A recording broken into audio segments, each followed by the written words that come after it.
And it echoed something that one of my lecturers had said at the time, where I had a conversation with him and I said, why don't you work as a graphic designer anymore? Why are you just a lecturer? And he says, because I know too many rules. He says, when you know a lot of rules, your canvas becomes very small because you know all the things that you're not supposed to do. And in that way, the capacity for you to create becomes very, very limited. So when you actually don't know the rules, your canvas is wider. I actually saw, I mean,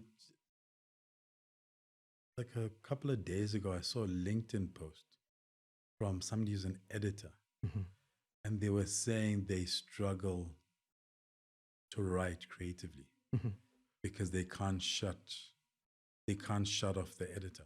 Yes. Which is about, like you're saying, it's about the rules. It's about, they can look at somebody else's article and make it better, take into consideration these things. And she was saying, for her to literally sit down and actually create the thing, she struggles in the same way that your lecturer was talking. Yes. So for me, what became an integral part of me as a person, as a creative, was the process of constantly existing in between disciplines.